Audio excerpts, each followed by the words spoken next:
আসসালামু আলাইকুম। Cooking studio by Hafsa মিম আপনাদের সবাইকে ওয়েলকাম জানাচ্ছি। আশা করছি সবাই ভালো আছেন। আজকে তৈরি করেছি বিকেলের নাস্তার জন্য ডিমের পিঠা। বাসায় 2টি ডিম আর 2 কাপ ময়দা থাকলে আপনারাও কিন্তু খুব সহজে এই ডিমের পিঠাটা তৈরি করতে পারবেন। আর এই পিঠাটা আপনারা 1 মাস পর্যন্ত সংরক্ষণ করে খেতে পারবেন। তাহলে দেরি করছি কেন, মূল রেসিপিতে যাওয়া যাক। ডিমের পিঠা তৈরি করার জন্য আমি এখানে রুম টেম্পারেচারে থাকা 2টা ডিম ভেঙে নিয়ে নিচ্ছি।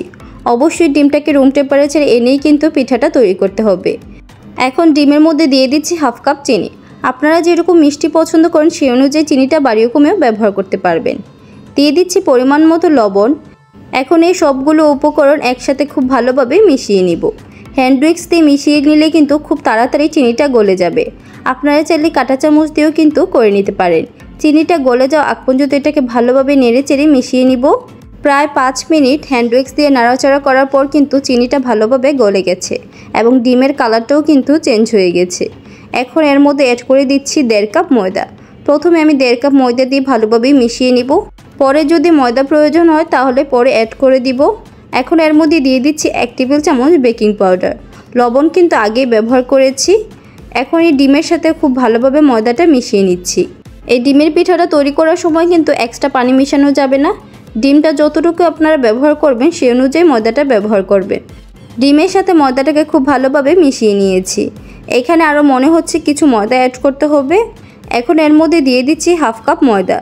আমি এখানে টোটাল 2 কাপ ময়দা অ্যাড করেছি। ময়দাটা দেওয়ার পর এখন এটাকে ভালোভাবে মথে নিব। এই পর্যায়ে কিন্তু পিঠার জন্য কিন্তু ময়দার ডোটা বেশি শক্ত কিংবা নরম করা যাবে না। মিডিয়ামে রেখেই কিন্তু পিঠাটা তৈরি করতে হবে।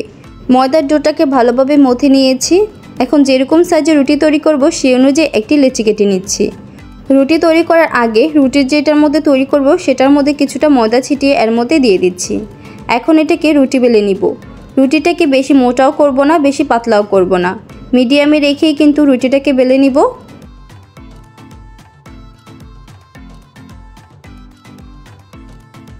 রুটিটা বেলে নেওয়া হয়ে গেছে। এখন একটা পিৎজা কাটার দিয়ে রুটিটাকে 8 ভাগ করে কেটে নিচ্ছি। আপনাদের পছন্দ অনুযায়ী কিন্তু আপনারা পিঠাটা তৈরি করতে পারবেন। 8 ভাগ করে কেটে নেওয়ার পর 1 ভাগ থেকে ঘুরিয়ে নিয়ে কিন্তু পিঠাটা তৈরি করা হয়ে যাচ্ছে। দেখুন কত সুন্দর ডিজাইন হয়ে গেছে। আপনাদের পছন্দ অনুযায়ী কিন্তু আপনারা যেরকম খুশি সেরকম ডিজাইন করতে পারেন। আমি এভাবে ঘুরিয়ে নিয়ে কিন্তু সবগুলো পিঠা তৈরি করে নিচ্ছি। দেখুন সবগুলো পিঠা কিন্তু তৈরি করে নেওয়া হয়ে গেছে। এখন এই পিঠাগুলোকে ভেজে নিব। প্যানের মধ্যে পরিমাণ মতো তেল দিয়ে গরম করে নিয়েছি। এখন পিঠাগুলো এর মধ্যে এক এক করে ছেড়ে দিচ্ছি।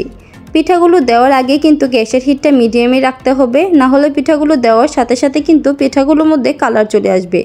তাহলে উপরটা কালার হয়ে যাবে এবং ভিতরটা কিন্তু হবে না। পিঠাগুলো তেলের মধ্যে দেওয়ার পর এখন 2 মিনিট ওয়েট করব পিঠাগুলো এক পাশ কালার হয়ে আসা আগ পর্যন্ত। 2 মিনিট পর পিঠাগুলো উল্টিয়ে দিচ্ছি। দেখুন কতটা সুন্দর কালার চলে এসেছে।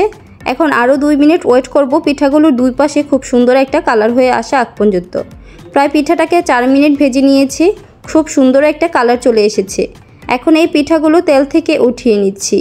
সবগুলো পিঠা ভেজে নেওয়া হয়ে গেছে। এখন এই পিঠাটা ঠান্ডা করে আপনারা কিন্তু এয়ারটাইট বক্সে রেখে কিন্তু 1 মাস পর্যন্ত সংরক্ষণ করতে পারবেন। আমার রেসিপিগুলো আপনাদের কাছে ভালো লাগলে একটি লাইক, শেয়ার এবং সাবস্ক্রাইব করতে কিন্তু ভুলবেন না। আমি আপনাদেরকে একটি পিঠা ভেঙে দেখিয়ে দিচ্ছি। উপরটা ক্রিস্পি এবং ভিতরটা কিন্তু খুব সফট। বিকেলে চায়ের সাথে কিন্তু আপনারা এই ডিমের পিঠাটা তৈরি করতে পারেন। এই পিঠাটা কিন্তু আপনারা প্রায় 1 মাস পর্যন্ত সংরক্ষণ করে খেতে পারবেন। আজকের মতো বিদায় নিচ্ছি। আসসালামু আলাইকুম।